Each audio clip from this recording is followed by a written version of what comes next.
Yo Mama Mati, good morning Mama Mati. Jogging lang tayo sa G-Wall.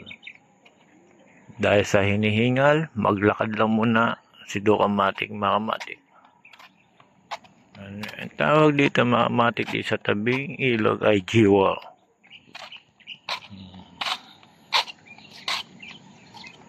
Yan dito yung mga tao nagja-jogging Mama Mati every morning. Pwede rin mag-bike.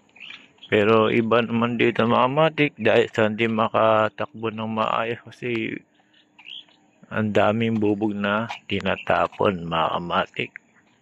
Kaya minsan pagka nag-jogging ka, makakadali pa ng bubog, sugat ang paa, kaya lakad-lakad lang muna tayo mga matik ngayong umaga.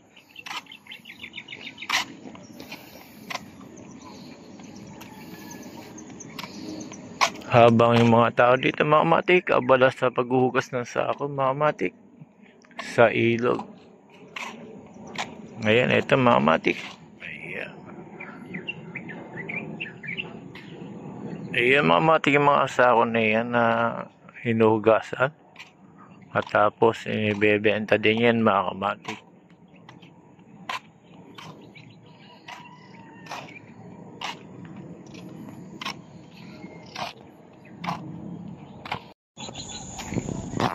Yung mga matik dahil sa dito na ako, bibili na ako dito sariwang talbos mga matik, bagong pitas.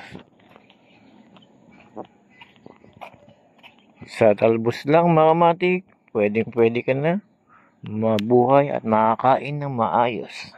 Dahil ang benefits ng talbos mga matik ay masustansya. Wala kang dugo. Mga matik, talbos lang. Ay mga matik, ito yung daanan lang. Oh. Magkamali ka, yari. Ito mga matik, talbos. Oh.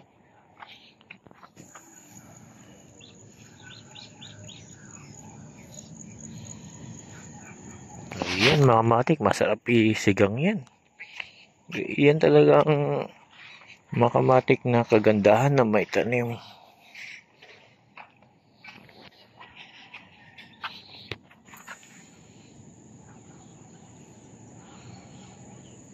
Ayan, mga matik yung kanilang matanim. Talbos na talbos.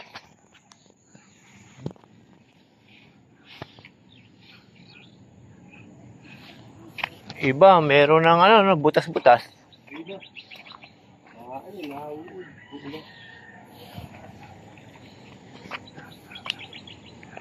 Ayan, talbos.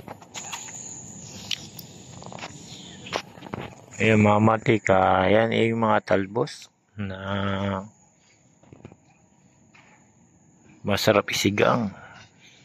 Kahit ilaga lang, talbos ay kahit ilagaan mo lang tong talbos mga kamatik, kahit na toyo lang. Hindi ka lang masela, buhay na buhay ka na.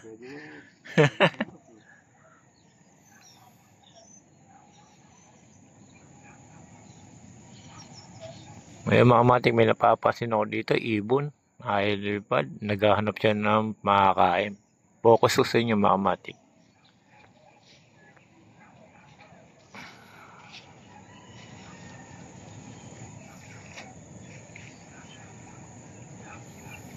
Ano kasi isang gabi may uldapan daw rito. Oh? Tapos isang gabi. Saan mga barangay? Dapat pala mahirap yung ganyan. No? Wala ko doon dito. Ang ganda makakuha ng mga bag ng babae. Ang ganda. Hindi tinatapon. Ang puto babae. Ayan mga kamatik, nag-aabang lang yan na makakain na isda. Kaya nakatingin siya doon sa tubig mga kamatik. Yan tinatawag na tagak ilog mga kamatik, yung kulay brown na yan.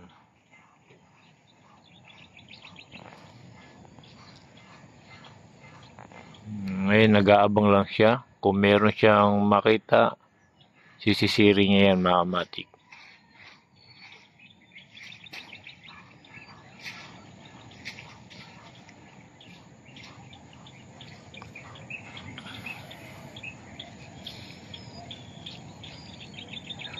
Ayan mga kamatik, balik ulit sa talbos. Bibili tayo ng talbos ng kamote. Ulam na. Panahon ngayon, bawal na maselan. Buti nga mga kamatik, nabubuhay dito yan mga talbos sa bato-bato. Buti nabubuhay yan dito, no? Kasi bato.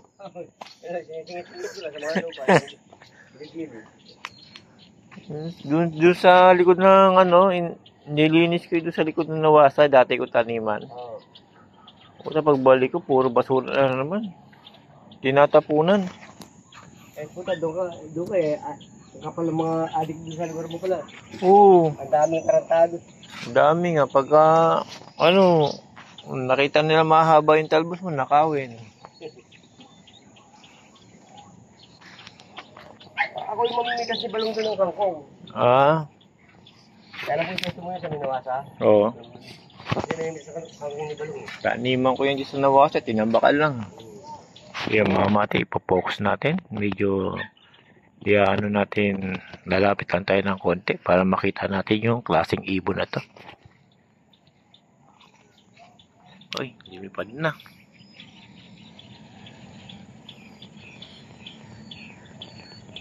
Yung mga mati, lumipad na. Doon na siya lumipat sa pwesto na hindi siya na magagambala.